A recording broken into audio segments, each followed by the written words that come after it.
Hello hello hello. Good morning, सुप्रभात, वंदे मातरम, नमस्कार, जय हिंद, गुड आफ्टरनून। कैसे हैं सभी? आप सभी का बहुत बहुत स्वागत है। कैसे हो मेरे भाई? मैं बिल्कुल ठीक हूं। आप बताइए, आप सभी कैसे हैं? तो हम आप लोगों के लिए पजल्स को आगे कंटिन्यू कर रहे हैं। आप लोगों की रिक्वेस्ट थी सर और क्लासेस लगा दीजिएगा पजल्स की। तो आगे कुछ सवाल आप लोगों के लिए आ रहे हैं और जो जो आपके रेलवे में आए थे वो मैं करा चुका हूं। इसमें से सवाल हम आपको अच्छे लेवल के कराएंगे, जिसमें यूपीएससी से भी प्रश्न है और आपके स्टेट एग्जाम से भी है। जो प्रश्न यहां लिए गए हैं, DEGH TSY प्रत्येक परीक्षा एक ही सप्ताह लेते हैं, सोमवार से शुरू होकर रविवार। तो सबसे पहले दिनों के नाम लो। ये मंडे, ये ट्यूसडे, ये वेडनेसडे, ये थर्सडे, ये फ्राइडे, ये सैटरडे और संडे। बात हो रही है भाई साहब यहाँ पे 7 व्यक्तियों की। तो यहाँ पे 7 व्यक्तियों की बात हो रही है। तो ये 7 व्यक्ति हमने रखे। जी की परीक्षा एच से एक दिन पहले होती है। जी की जो परीक्षा होती है वो एच से एक दिन पहले होती है। ई की परीक्षा थर्सडे को होती है। ई की परीक्षा जो है वो थर्सडे को होती है, तो हमने ई को थर्सडे में लिखा। एस और ई के बीच 2 व्यक्तियों की परीक्षा होती है। यहां एस हो सकता है या यहां एस हो सकता है। एस और ई के बीच 2 व्यक्तियों की परीक्षा होती है।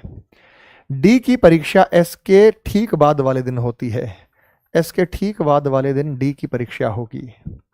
टी की परीक्षा वाई से ठीक पहले होती है। वाई से ठीक पहले होती है टी की परीक्षा, लेकिन शनिवार को नहीं।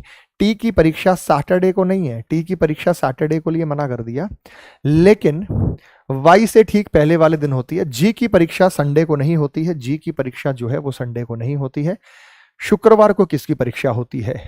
अब यहां पे जब हम बात करते हैं तो हमारे पास ये सीक्वेंस आया एस और ई के बीच में। एस और ई के बीच में कितने व्यक्ति हैं भाई? 2 व्यक्ति। अब इसमें 2 संभावना हो सकती है, एक पे डायग्राम बनेगा, एक पे नहीं बनेगा। एस और ई के बीच में 2 व्यक्ति, सपोज करो एस यहां है तो मैंने एस यहां ले लिया।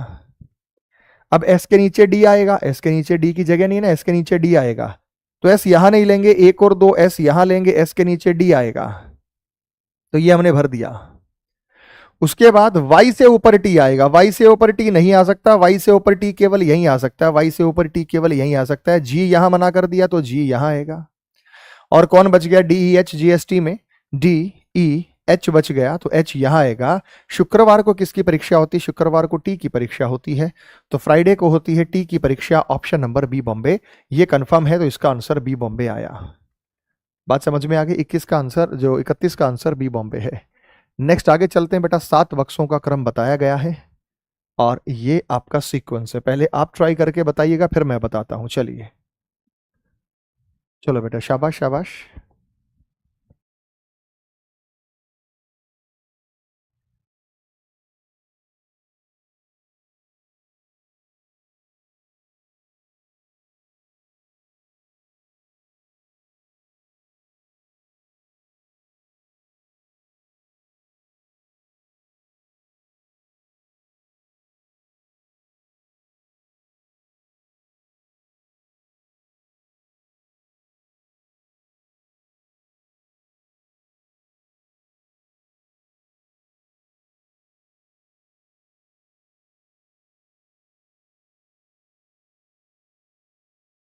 हो गया? आओ। 7 बक्से J K L M N O P एक के ऊपर एक रखे गए, जरूर नहीं इसी क्रम में, यानी सीक्वेंस है। के और जे के बीच में 5 बक्से रखे गए हैं। के और जे के बीच में 5 बक्से हैं। तो अगर यहां के लिया तो 1 2 3 4 5, ये जे हो सकता है। यहां के लिया तो 1 2 3 4 5, ये जे हो सकता है। 5 बक्से टोटल 7 हैं। 1 2 3 4 5 6 7 का सीक्वेंस वैसे ही पूरा हो गया। एन को के ठीक नीचे रखा गया है। एन को के ठीक नीचे रखा गया, ये रहा भाई। एन को के ठीक नीचे, यहां कहां जगह है? क्योंकि बक्से 7 हैं। इन्होंने कहा एन को के ठीक नीचे रखा गया है। सीक्वेंस तो आपको बनाना ही है ना। एन को के ठीक नीचे रखा गया है, तो ये हमारे पास बन गया। तो इस पे नहीं है, तो अल्टीमेटली यही हमारा सीक्वेंस है कि एन को के ठीक नीचे रखा गया, तो जे यहीं पे बनेगा। उसके बाद एम को एन के ठीक नीचे रखा गया है। एम को एन के ठीक नीचे रखा गया है। एम को एन के ठीक नीचे रखा गया है। ओ को जे के ऊपर किसी एक स्थान पर रखा गया है। एन और जे के बीच में कितने बक्से हैं? ओ को जे के ऊपर, एल को पी के ठीक ऊपर रखा गया है। एल को पी के ठीक ऊपर, एल को पी के ठीक ऊपर रखा गया है। एल को पी के ठीक ऊपर रखा गया है। जब मैं एल को पी के ठीक ऊपर की बात करूंगा तो पी के ठीक ऊपर एल ये हो सकता है, पी के ठीक ऊपर एल ये हो सकता है। ये बात समझ में आई आपको? उसके बाद इन्होंने क्या बोला, ओ को जे के ऊपर किसी एक स्थान पर रखा गया है। देखो ओ जे के ऊपर है, ओ जे के ऊपर है, दोनों ही डायग्राम हमारे सेटिस्फाई हो रहे हैं, कोई कंडीशन मिसमैच थोड़ी हो रही है। हमारे दोनों ही डायग्राम यहाँ पे सेटिस्फाई हो रहे हैं। K N M O L P J और K N M L P O J दोनों ठीक है। एन और जे के बीच में कितने बक्से हैं? भाई एन और जे के बीच में बक्से पहले ही आ चुके थे, पूरा डायग्राम बनाने की जरूरत नहीं थी। 1 2 3 4 तो 4 बक्से थे, पूरा डायग्राम की जरूरत नहीं थी, यानी अधूरा डाटा। इसका मतलब लास्ट की लाइन को पहले पढ़ लिया रो, सीधा आप उत्तर दिया रो। पूरा मैं इसलिए बनवा रहा हूं मेरे भाई, ताकि बच्चों के कमेंट आते हैं कि सर आप अधूरा छोड़ देते हो, पूरा डायग्राम पूरा करवा दिया करो। तो ये डायग्राम पूरा है। वैसे हमारा आंसर पहले ही आ चुका था। कैसे आ चुका था? पहले केवल इस लाइन से हमारे पास आंसर आ चुका था मेरे भाई कि के और जे के बीच में 5 बक्से थे। तो मैंने कहा कि 1 2 3 4 5, यहां पे मैंने जे ले लिया। एन को के ठीक नीचे रखा गया, तो एन निश्चित रूप से यही होगा। एन और जे के बीच में कितने बक्से हैं? 1 2 3 4। आंसर 4 आ चुका है, कहने की जरूरत ही नहीं थी, केवल इतने से आपका आंसर आ चुका है।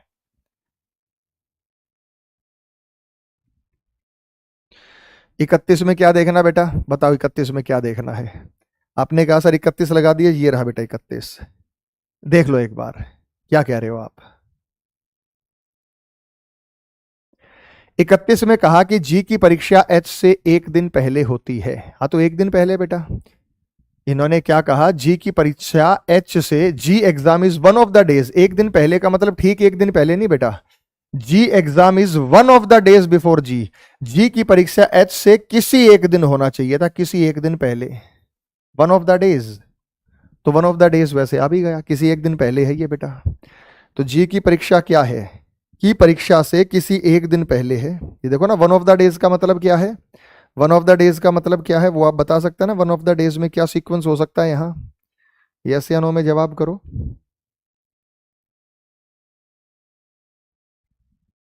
चलिए बहुत बढ़िया। नेक्स्ट अगला सवाल। 33 नंबर सवाल आपको स्क्रीन पे नजर आया?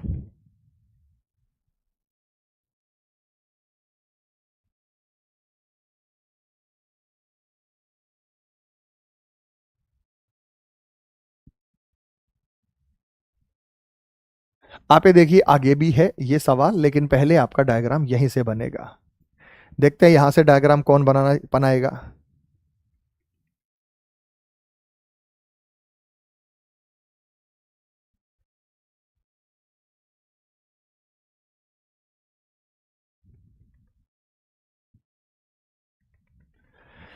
यदि वह एक दिन में केवल एक विषय की पढ़ाई करता है, उसका रविवार खाली रहता है, तो वह खाली किस दिन रहता है?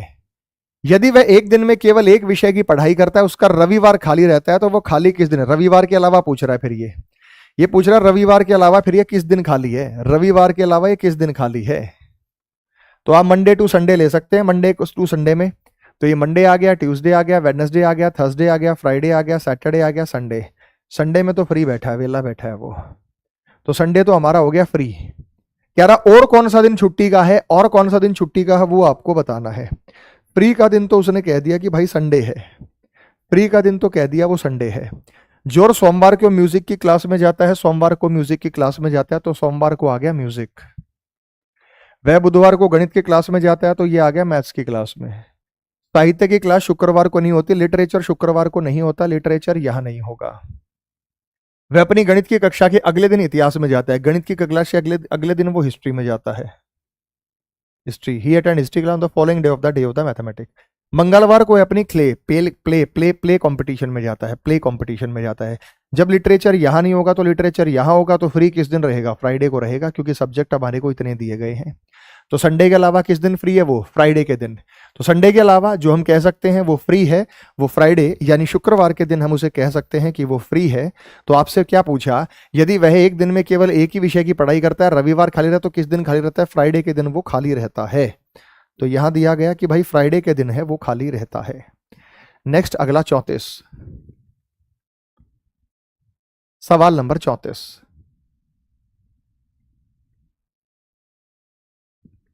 और सवाल नंबर 34 के बाद क्वेश्चन देख लो, माइक्रोमैक्स किस दिन बेचा? जैसे ही माइक्रोमैक्स आ जाए आंसर बता देना, वैसे डायग्राम में पूरा करा दूंगा। माइक्रोमैक्स किस दिन बेचा?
हो गया? चलो आओ मेरे भाई। सागर 7 अलग अलग कंपनियों के मोबाइल बेचता है। सागर बेच रहा है 7 अलग अलग कंपनियों के मोबाइल। 7 अलग अलग कंपनियों के मोबाइल में वो सैमसंग, एचटीसी, इन सब हैं, और सोमवार से शुरू होकर रविवार को समाप्त करते हैं। तो यहाँ मंडे से शुरू होगा, मंडे के बाद ये ट्यूसडे आएगा, फिर ये वेडनेसडे आएगा, फिर ये थर्सडे आएगा, फिर ये फ्राइडे आएगा, फिर ये सैटरडे आएगा, फिर ये संडे आएगा। मंडे टू संडे आ गया, और यहाँ पे इनके सामने हम भर सकते हैं इनके फ़ोनों के नाम, कि कौन से फ़ोन की जो बिक्री है, कौन से फ़ोन का परचेज है, वो किस दिन है। सागर ने सोमवार को एचटीसी बेचा। सागर ने सोमवार को एचटीसी बेचा। एचटीसी बेचा। उसने एचटीसी और सैमसंग के बीच में 3 मोबाइल बेचे। एचटीसी 1, 2, 3, तो यहां पे आ गया सैमसंग। सैमसंग आ गया। उसने सैमसंग और लेनोवो बेचने वाले दिन के बीच में कोई मोबाइल नहीं बेचा। सैमसंग और लेनोवो के बीच में कोई नहीं, सैमसंग और लेनोवो के बीच में कोई नहीं। लेनोवो और ओप्पो के बीच में 2 मोबाइल बेचे। सैमसंग और उसने सैमसंग लेनोवो के बीच वाले दिन में कोई मोबाइल नहीं बेचा। अब सैमसंग यहां ले लूं मैं, लेनोवो यहां ले लूं, तो उन्होंने कहा लेनोवो और ओप्पो के बीच में 2 मोबाइल, लेनोवो और ओप्पो के बीच में 2 मोबाइल, सैमसंग और लेनोवो, लेनोवो और ओप्पो के बीच में 2 मोबाइल। उसने ओप्पो मोबाइल बेचने से दिन ठीक पहले दिन माइक्रोमैक्स का मोबाइल बेचा। उसने ओप्पो के बाद किसी दिन इंटेक्स बेचा, लेकिन रविवार को नहीं। अब यार एक बात बता, उसने सैमसंग और लेनोवो के बीच में कोई मोबाइल नहीं बेचा। सैमसंग और लेनोवो के बीच में कोई मोबाइल नहीं बेचा। सपोज करो ये मैं कलर चेंज करके आपको बता देता हूं कि हमारे पास ये सैमसंग था, तो ये लेनोवो था, तो ये फ्री रह गया, उस दिन खाली बैठ गया। उसने लेनोवो और ओप्पो के बीच में 2 बेचे। लेनोवो यहां है 1 और 2, तो यहां पे ओप्पो आ गया। ओप्पो आ गया। ओप्पो बेचने वाले दिन से ठीक पहले दिन माइक्रोमैक्स का मोबाइल बेचा। ओप्पो से ठीक पहले माइक्रोमैक्स, गलती होगी ना। इसका मतलब क्या था, लेनोवो उधर नहीं लेंगे, लेनोवो नीचे लेंगे। ये हो गया सैमसंग और लेनोवो। अब सैमसंग और लेनोवो के बीच में दिन कोई मोबाइल नहीं बेचा, तो ये फ्री रह गया। लेनोवो और ओप्पो के बीच में 2 बेचे। लेनोवो यहां है 1 और 2, तो यहां पे उसने बेचा ओप्पो। ओप्पो मोबाइल बेचने वाले दिन से ठीक पहले दिन माइक्रोमैक्स का मोबाइल बेचा। ओप्पो से ठीक पहले माइक्रोमैक्स आ गया। उसने ओप्पो के बाद किसी दिन इंटेक्स बेचा, लेकिन रविवार को नहीं। उसने ओप्पो के बाद किसी दिन इंटेक्स बेचा। ओप्पो के बाद किसी दिन इंटेक्स बेचा। अब ओप्पो के बाद किसी दिन थी, तो पहले वाले दिन पे आ गया। ये जो स्थिति है, ये तो आपको जो रूबरू करा रहा है, ये पहले वाले दिन की बात कर रहा है, ये तो पहले वाले दिन पे आ गया। हाँ जी। तो इसमें क्या कर सकते हैं हम, इसमें क्या कर सकते हैं, जो फिक्स है उनमें पोजीशन को चेंज कर सकते हैं। जो फिक्स है उनमें पोजीशन को हम चेंज कर सकते हैं। तो सैमसंग के साथ, अच्छा ये गलती कर दी ना बेटा हमने यहाँ पे, एक सैमसंग, सागर ने सोमवार उसने एचटी से सैमसंग के बीच में 3, उसने सैमसंग और लेनोवो वाले दिन के बीच में कोई मोबाइल नहीं बेचा। सैमसंग और लेनोवो वाले दिन के बीच में लॉन्डे ने कोई मोबाइल नहीं बेचा। तो ये चीज तो हम इधर भी रख सकते हैं मेरे भाई, ये चीज तो हम इधर भी रख सकते हैं मेरे भाई। ये देखो 2 पोजीशन तो हमारी फाइनल है कि सैमसंग और एचटीसी तो यहां आएगा, क्योंकि चेंज हमें करना पड़ेगा। तो ये हमारे पास एचटीसी और सैमसंग आ गया। अब आप एक बात बताओ, इन्होंने कहा एचटीसी और सैमसंग के बीच में 3 मोबाइल बेचे, वो फाइनल हो गया। सैमसंग लेनोवो बेचने वाले दिन के बीच में कोई मोबाइल नहीं बेचा।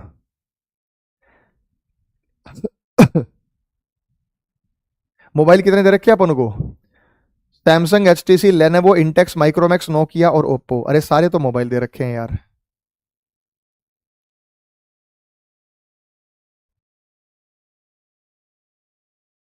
तो सैमसंग और लेनोवो के बीच में कोई मोबाइल नहीं बेचा, इसका दूसरा मतलब क्या हो सकता है? सैमसंग और लेनोवो बेचने वाले दिन के बीच में कोई मोबाइल नहीं बेचा। इसका मतलब देखो 7 मोबाइल हैं, मैंने सोचा 6 मोबाइल हैं, जब मोबाइल 7 हैं तो सैमसंग लेनोवो साथ साथ रख लो। सैमसंग लेनोवो को साथ साथ रखो। इन्होंने कहा he sold 3 mobiles between HTC and Samsung, he does not sell any mobile between Samsung and Lenovo. मैंने सोचा 6 है, मोबाइल भी तो 7 है, गिनती करके देखो ना, 7 है तो 7 तो आएंगे, तो फिर लगातार आ गया। लेनोवो और ओप्पो के बीच में 2 मोबाइल बेचे, लेनोवो 1 और 2, तो यहाँ पे हमारे पास ओप्पो आ गया, क्योंकि मोबाइल तो एक एक्स्ट्रा बचेगा ना। ओप्पो मोबाइल बेचने वाले दिन से ठीक पहले माइक्रोमैक्स का मोबाइल बेचा, तो माइक्रोमैक्स का मोबाइल यहां आ गया। उसने ओप्पो के बाद किसी दिन इंटेक्स बेचा, लेकिन रविवार को नहीं, रविवार को इंटेक्स नहीं बेचा, तो इंटेक्स यहां आ गया। कौन बचा भाई? नोकिया। माइक्रोमैक्स का आंसर अपना पहले ही आ चुका था, माइक्रोमैक्स का पूछा था। माइक्रोमैक्स किस दिन बेचा? माइक्रोमैक्स था ट्यूसडे के दिन, मंगलवार के दिन आ गया। इस लाइन को ध्यान से समझिएगा मेरे भाई।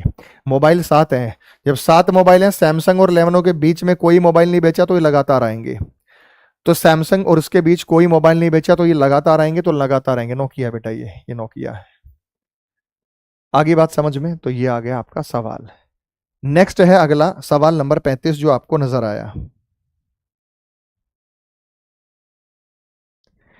टेबल बना सकते हैं आप, टाइम ले सकते हैं, उसमें नाम ले सकते हैं, जो आपको ठीक लगे।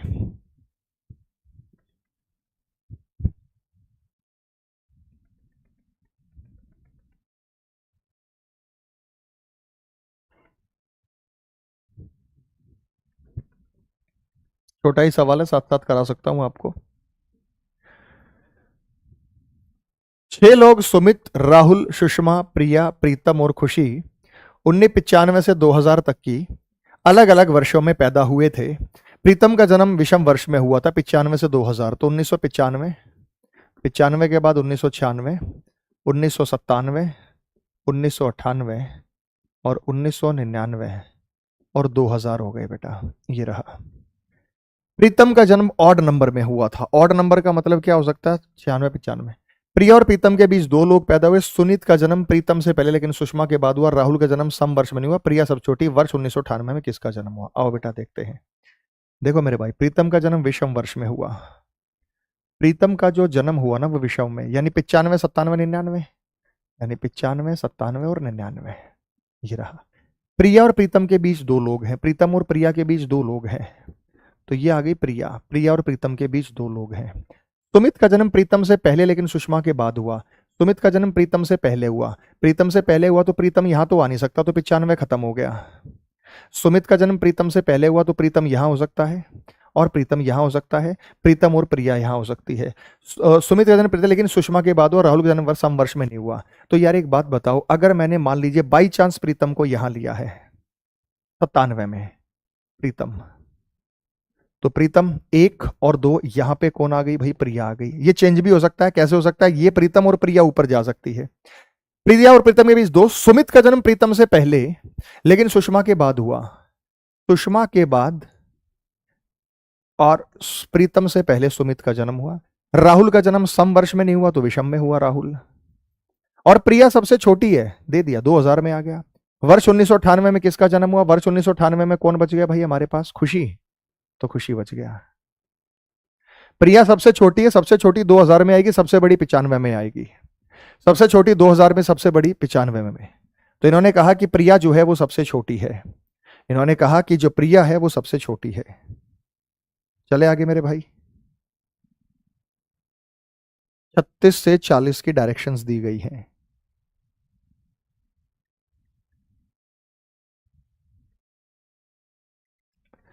यानी कुल मिला के क्या है बेटा? 36, 37, 38, 39, 40, 5 सवालों में इसी का यूज होना है। डायग्राम बनाइएगा।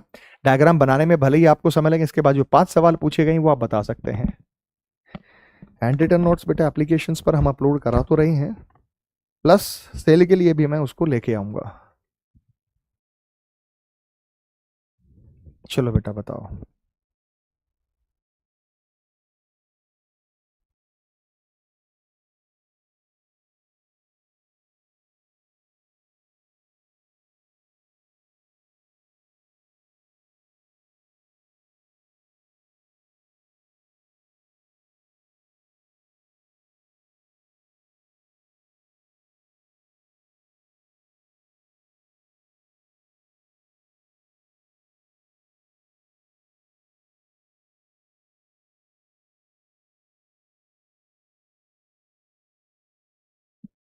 यहाँ पे जब हम बात करते हैं अर्थशास्त्र, इतिहास, सांख्यिकी, अंग्रेजी और गणित जैसे 5 विषयों पर अतिथि व्याख्यान सोमवार से शुक्रवार तक सप्ताह में किया है। तो ये मंडे लिया है, फिर इसने ट्यूसडे लिया है, वेडनेसडे लिया है, थर्सडे लिया और फ्राइडे, 5 ही सब्जेक्ट हैं।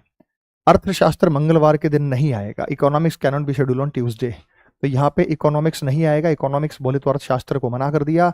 इतिहास के लिए अतिथि संकाय केवल मंगलवार को। अतिथि संकाय क्या है बेटा? Guest faculty. तो जो गेस्ट फैकल्टी है वो, उसको हमें कोई मतलब नहीं है, वो मंगलवार को उपलब्ध है। तो वो मंगलवार को उपलब्ध है। तो यहाँ पे किसके लिए बेटा? हिस्ट्री के लिए। हिस्ट्री के लिए वो मंगलवार को उपलब्ध है। हिस्ट्री के लिए किसके लिए उपलब्ध है? गेस्ट। अब आपने एक सोचा सर ये गेस्ट फैकल्टी, अरे गेस्ट फैकल्टी की जब बात हो रही है मेरे भाई, तो ये फैकल्टी गेस्ट हो या रेगुलर हो, हमें उससे क्या है? हमारा तो भाई डायग्राम बनना चाहिए, सीक्वेंस। तो हिस्ट्री के लिए ट्यूसडे जो है इन्होंने फाइनल किया। गणित का व्याख्यान अर्थशास्त्र व्याख्यान के दिन के तुरंत बाद, यानी इको के तुरंत बाद हमारे पास मैथ्स आएगा। लेकिन अंग्रेजी व्याख्यान अर्षा व्याख्यान दिन से ठीक पहले निर्धारित किया जाएगा और इंग्लिश इको से ठीक पहले आएगा। तो यहां पे जब हम बात करते हैं इंग्लिश, इको और मैथ्स, यहां तो जगह नहीं है, तो निश्चित रूप से यहां पे इंग्लिश आएगा, यहां पे इको आएगा और यहां पे मैथ्स आएगा। अब कौन सा सब्जेक्ट बच गया बेटा? सांख्यिकी। सांख्यिकी का मतलब हमारे पास जो सब्जेक्ट बच गया है वो है स्टैटिस्टिक्स का, तो स्टैट्स यहां आएगा।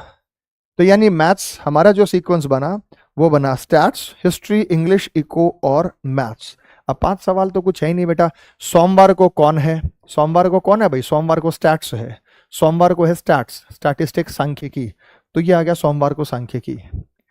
सांख्यिकी और अंग्रेजी, स्टैट्स और इंग्लिश के बीच में कौन है? स्टैट्स और इंग्लिश के बीच में कौन है? स्टैट्स और इंग्लिश के बीच में हिस्ट्री है। हमारे पास स्टैट्स और इंग्लिश के बीच में जो है वो हिस्ट्री है।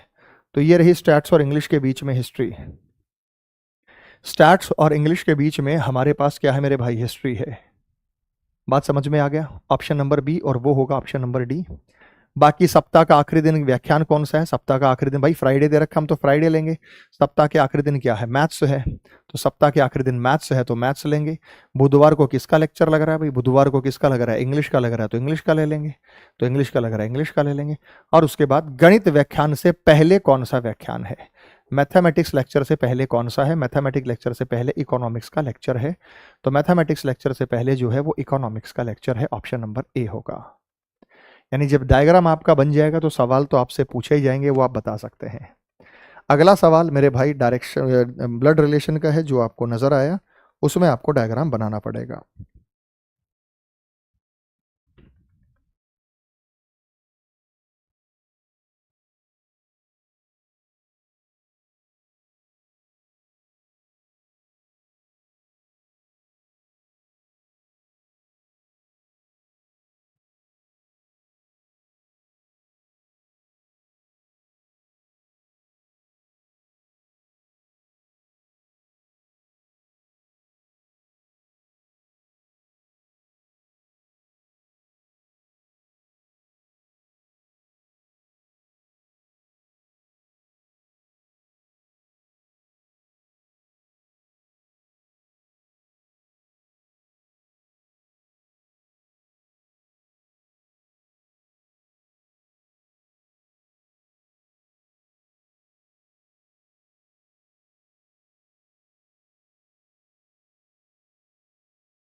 बनाओ भाई, ये ब्लड रिलेशंस की पजल्स है बेटा।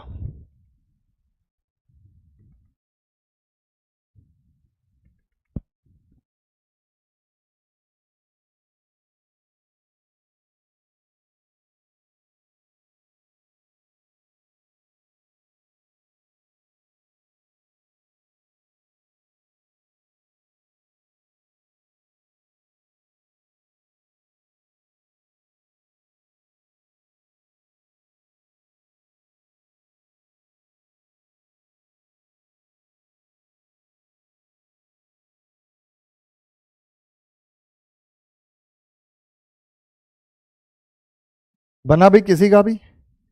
क्योंकि 41, 42, 43 तीन सवाल आपके यहां से निर्धारित होंगे। 41, 42, 43 तीन सवाल यहां से निर्धारित होंगे। आओ देखते हैं भाई। आर एक हाउसवाइफ है, उसका पति एक वकील है। आर एक हाउसवाइफ है और इसका जो पति है एक लॉयर है। हमें नहीं पता वो कौन है, लेकिन जो भी इसका पति है वो एक लॉयर है। इसका पति हमें नहीं पता। एनएम की पत्नी है। एन जो है वो एम की पत्नी है। एन पत्नी है, एम पति है। एल एक इंजीनियर है और आर की पोती है। एल एक इंजीनियर तो सबसे नीचे जाएगा, और ये आर की पोती है। आर की पोती की पोती ये हो सकती है भाई, ये रहा आर। तो इसका मतलब आर की पोती है तो आर का कोई ना कोई बेटा होगा। तो हमारे पास एल एक इंजीनियर है और ये पोती है तो फीमेल हो गया आर की। ओ एन का ससुर है जो एक डॉक्टर है और पी का पिता है। ओ एन का ससुर है जो एक डॉक्टर, पी का पिता है जो एक प्रोफेसर है, पी प्रोफेसर है। क्यू एल का भाई है और एम का बेटा है। एम का बेटा कौन है? क्यू एल का भाई है और एम का बेटा है। पी एन का देवर है, मतलब पी जो है वो इसका भाई होगा, पी एन का देवर है, पति का भाई होगा, है ना मेरे भाई। तो अब हमें यहां रिलेशन कुछ ऐसा रखना है कि ये तो हमारे पास हस्बैंड वाइफ हो ही गए हैं। अगर हम यहां पे इन दोनों, एल की बहन क्यू है और क्यू एन और एम से जुड़ा हुआ है, तो इसका मतलब इनका एक बेटा होगा एम। एम का जो भाई होगा वो पी होगा, इसको मैं यहां जोड़ूंगा। और एम की पत्नी एन वो पहले ही सिद्ध हो चुकी है। और इनकी संतान एल। एल कैसे पता चला? क्योंकि एल की बहन क्यू है और एल ये हो गया क्यू। क्यू एल का भाई है ना, तो क्यू एल का भाई है। तो अब आप एक बात बताइए, L M N O P Q R में हमारे पास एल आ गया, एम आ गया, एन आ गया, ओ। अब इन्होंने कहा था, एक बात और बोला था, ओ एन का ससुर है। एन के पति का पिता ओ है तो ओ एन का ससुर भी हो गया। अब देखो सारी कंडीशंस मैच कर रही हैं। आर गृहिणी है, पति वकील है, एन एम की पत्नी है तो एन जो है एम की पत्नी है। एल एक इंजीनियर है, बिल्कुल एल एक इंजीनियर है और आर की पोती है। और ये जो एल है ना, इंजीनियर होके आर की पोती है, आर के बेटे की बेटी है। ओ एन का ससुर है, एन के पति का पिता ओ है, ससुर है, जो एक डॉक्टर है। जो शब्द किसके लिए? ओ एन का ससुर है, जो एक डॉक्टर है, जो सेकंड पर्सन के लिए। एन क्या है भाई? एक डॉक्टर है। एन एक डॉक्टर है और पी का पिता है। पी का पिता कौन है? ये रहा। और भाई देखो ना, ओ एन का ससुर है, जो शब्द किसके लिए? एन के लिए। और शब्द किसके लिए? ओ के लिए। तो ओ पी का पिता है, जो एक प्रोफेसर है। प्रोफेसर कौन है बेटा? पी एक प्रोफेसर है, ये एक प्रोफेसर है। इन्होंने प्रोफेसर की बात की है। तो ये हमारे पास कंप्लीट डायग्राम बना। जो भी हमारे पास डाटा दिया गया था उसमें हमारे पास हस्बैंड वाइफ आ गए, आर और ओ, हाउस वाइफ और लायर हो गए। तो ये एम का जो भाई है ये प्रोफेसर है, एम और एन कपल हो गए। और एन के बारे में बता दिया, डॉक्टर है, एल इंजीनियर है, क्यू का जेंडर हमें पता नहीं, क्यू का जेंडर है पता, लेकिन क्यू काम क्या करता है वो नहीं पता। अब इसके बाद आपके जो सवाल होंगे वो सवाल बनेंगे। जैसे सवाल आपको ये नजर आ गया, how is P related to M? P M से किस प्रकार संबंधित है? ये जो पी है एम से, एम का भाई है, पी एम का क्या है? भाई है। तो पी एम का क्या है भाई? ब्रदर है। How is Q related to O? O से शुरू करके क्यू पे जाना, ओ से शुरू करके क्यू पे जाना, ओ से शुरू करके क्यू पे जाओ, ओ से शुरू करके क्यू पे जाओ। ओ के बेटे का बेटा, बेटे का बेटा क्या होता है भाई? पोता होता है। बेटे का बेटा क्या होता है? पोता होता है। तो ये रहा पोता। तो बेटे का बेटा क्या होता है मेरे भाई? पोता होता है। तो ये हमारे पास बेटे का बेटा है तो ये हमें लगेगा पोता। बात समझ में आ गई? नेक्स्ट हम आगे बात करेंगे, एम का पिता कौन है? एम का पिता कौन है वो आप बता सकते हैं। एम का पिता कौन है? एम का पिता ओ है। एम का पिता कौन है? एम का पिता ओ है। यानी जब डायग्राम बन जाएगा, आपको डायग्राम समझ में आया भाई कैसे बनाया हमने, कैसे लिंक किया उसे, कैसे जोड़ा बेटा? डायग्राम आपको क्लियर हुआ कि हमने डायग्राम को कैसे जोड़ा है? वो डायग्राम आपको क्लियर हुआ? राम राम बेटा, नमस्कार, जय हिंद। चलो अगला सवाल बताओ। 44 to 46 में फर्दर आगे कुछ दिया गया है, ये रहा। तो पहले आप अपना डॉटा बना ले और 2-3 पेज पे है भाई, ये तो लंबा सवाल है। तो हमारे पास ये आ गया है बड़ा, A B C D E F G, 7 lecture हैं। तो पहले आप इनकी टेबल बना लें, A B C D E F G, उनके शहर और सब्जेक्ट आपको भरने हैं। A B C D E F G के शहर और सब्जेक्ट आपको भरने हैं। तो ABCDEFG यहां पे हम भरते हैं शहर और सब्जेक्ट।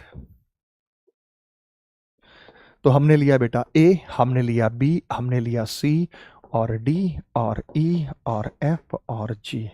एक में हमने भरना सिटी और एक में हमने भरना सब्जेक्ट। तो एक कॉलम में सिटी आएगा, एक कॉलम में सब्जेक्ट आएगा। तो हम इस कॉलम में ले लेते हैं सिटी है, कौन से सिटी से है, और इस कॉलम में हम ले लेते हैं सब्जेक्ट की क्या सब्जेक्ट वो पढ़ाते हैं। मेरे भाई यहाँ पे देखिए, कानपुर से लेक्चरर भूगोल में, lecturer from Kanpur is specialist in geography, यानी lecturer from Kanpur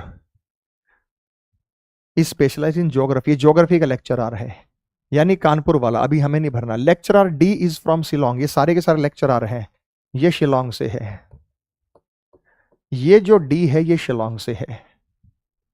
lecturer C from Delhi specialize in sociology, lecture C from Delhi specialized in sociology. Lecturer B न तो हिस्ट्री और ना ही मैथ्स पढ़ाता है, ना तो भाई ये हिस्ट्री पढ़ाता है और ना ही ये मैथ्स पढ़ाता है, दोनों सब्जेक्ट इसके बस की नहीं, इसने मना कर दिया। Lecturer A who is special in economics does not belong to Hyderabad. Lecturer A कहां का है, ये इकोनॉमिक्स में है, इकोनॉमिक्स में ये महारथी है, धुरंधर है, ये हैदराबाद का नहीं है, तो यहां पे हैदराबाद नहीं आएगा, मना कर दिया, यहां पे हैदराबाद नहीं आएगा। तो ये पॉइंट मैंने भर दिया। अगला पॉइंट क्या है, लेक्चरर एफ जो कॉमर्स में स्पेशलाइज्ड है, श्रीनगर का है, लेक्चरर एफ कॉमर्स में स्पेशलाइज्ड श्रीनगर का है, लेक्चरर एफ स्पेशलाइज्ड है कॉमर्स में और ये है श्रीनगर का, और ये है श्रीनगर का, ये है श्रीनगर का। लेक्चरर जी स्टैटिस्टिक्स में स्पेशलाइज्ड है, चेन्नई का है, लेक्चरर जी स्टैटिस्टिक्स में स्पेशलाइज्ड है, लेक्चरर जी स्टैट्स में स्पेशलाइज्ड है। और ये लौंडा कहाँ का है, ये कहाँ का है भाई, ये है चेन्नई का, ये है चेन्नई का। तो ये हमारे पास चेन्नई आ गया। पहला पॉइंट पढ़ो, कानपुर वाला ज्योग्राफी का एक्सपर्ट है, कानपुर वाला ज्योग्राफी का एक्सपर्ट है, कानपुर वाला ज्योग्राफी का एक्सपर्ट है। तो यार एक बात बताओ, कानपुर वाला ज्योग्राफी, कानपुर वाला ज्योग्राफी, कानपुर वाला ज्योग्राफी आ सकता है, कानपुर वाला ज्योग्राफी, कानपुर वाला ज्योग्राफी, कानपुर वाला ज्योग्राफी आ सकता है। तो इन्होंने यहां पे क्या दिया है जरा पढ़िएगा, पूरा स्टेटमेंट तो यहां पे इन्होंने दे ही दिया, पूरा स्टेटमेंट तो इन्होंने यहां पे दे ही दिया। तो पूरे स्टेटमेंट के बाद हमारा इतना डायग्राम तैयार हो गया है, जिसमें हमारे पास इकोनॉमिक्स है, सोशियोलॉजी है, और यहाँ पे चेन्नई, फिलहाल तो हमारा यहाँ तक जो है वो ठीक बना है।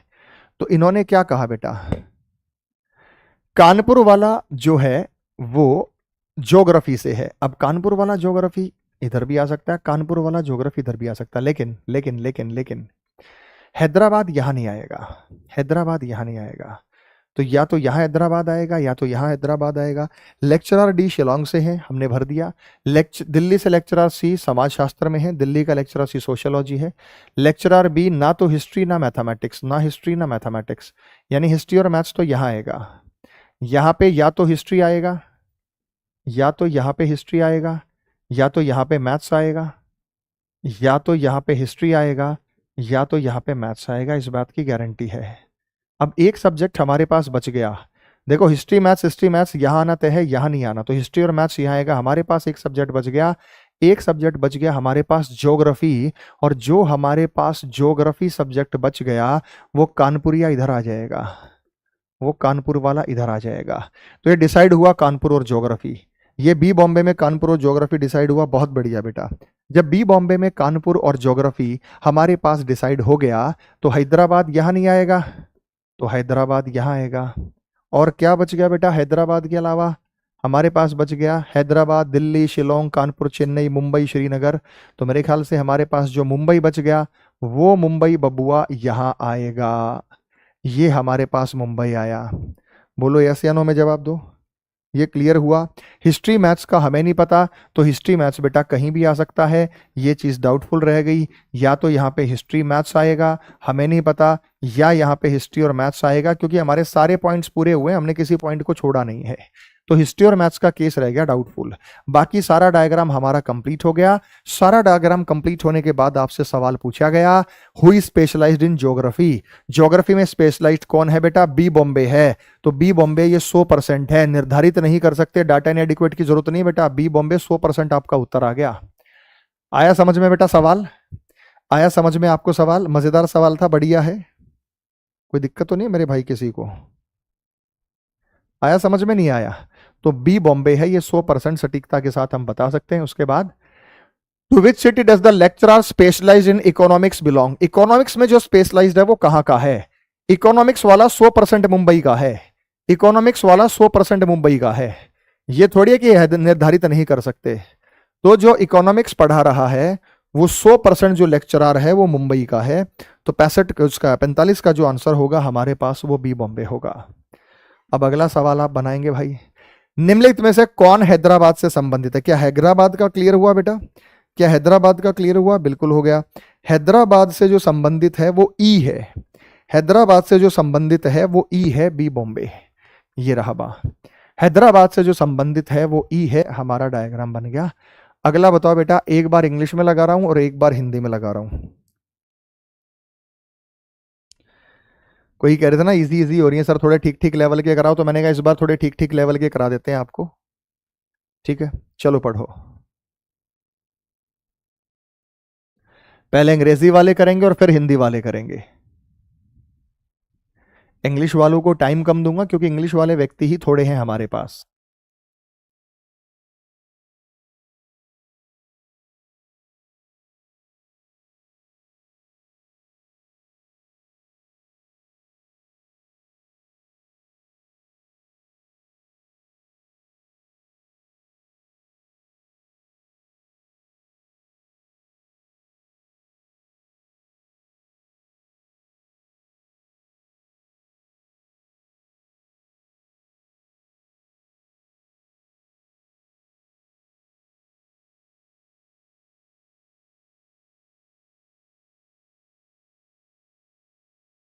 हिंदी में लगा रहा हूं बेटा।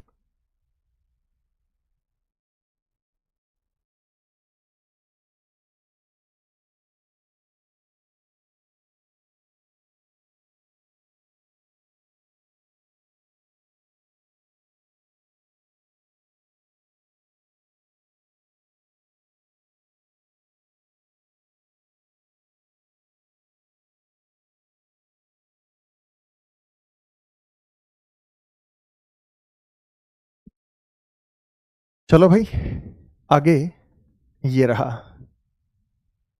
सवाल, आपको स्क्रीन पे आगे नजर आ गया तो बताइएगा।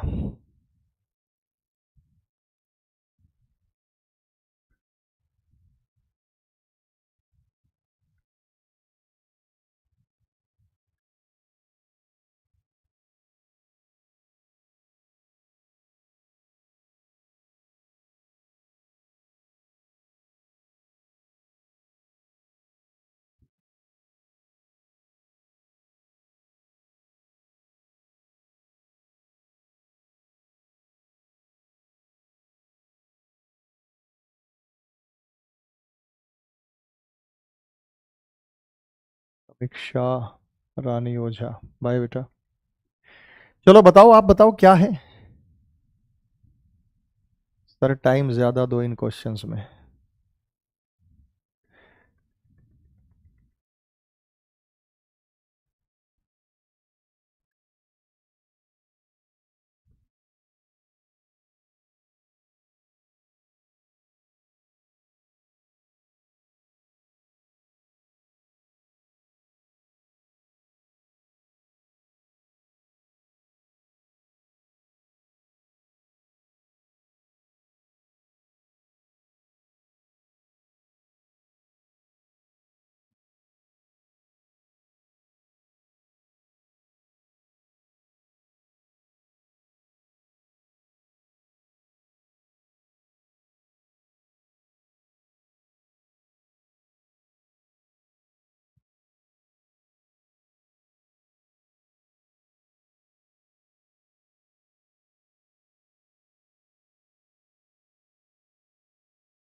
तो यहां पे हमारा एक सीक्वेंस बनता है, जरा देखिएगा।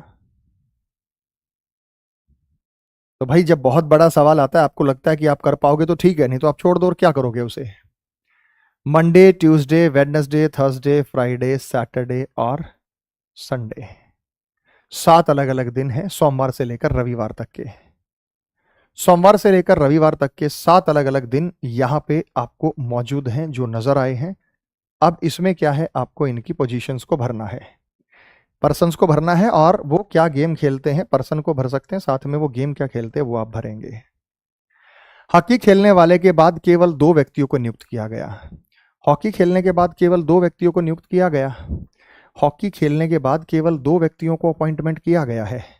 तो इसका मतलब यहां पे आया हॉकी, हॉकी के बाद केवल 2 व्यक्ति गए हैं। ई को हॉकी खेलने के बाद वाले किसी एक दिन नियुक्त किया गया। हॉकी के बाद, हॉकी के बाद क्या नीचे ई, किसी भी एक दिन जो है हमने ई को रखा है, तो किसी भी एक दिन हम रख सकते हैं। ई यहां भी हो सकता है, ई यहां भी हो सकता है, ई को यहां मान लो या नीचे मान लो। आगे फिर ये चेंज हो जाएगा। ई और जी के बीच में केवल 3 लोगों को नियुक्त किया गया, 1 2 3। तो यहां पर ई और जी के बीच में केवल 3 लोगों को नियुक्त किया गया। जी और वॉलीबॉल खेलने वाले के बीच केवल 1 व्यक्ति को नियुक्त किया गया। जी और वॉलीबॉल खेलने वाले व्यक्ति के बीच केवल 1 व्यक्ति को नियुक्त किया गया। ए को वॉलीबॉल खेलने के तुरंत बाद नियुक्त किया गया। वॉलीबॉल खेलने के तुरंत बाद ए को नियुक्त किया गया। खो खो खेलने वाले के बाद 3 से अधिक लोगों को नियुक्त किया गया। खो खो के बाद 3 से अधिक, यहां खो खो नहीं आएगा, यहां खो खो नहीं आएगा, तो खो खो की पोजीशन ऊपर कहीं भी है, क्योंकि खो खो के बाद कितने हैं, 3। तो खो खो की पोजीशन क्या होगी बेटा, ऊपर से कोई भी होगी, ऊपर से कोई भी होगी। खो खो की पोजीशन अभी हमें नहीं पता, लेकिन सी को एफ के तुरंत बाद नियुक्त किया गया।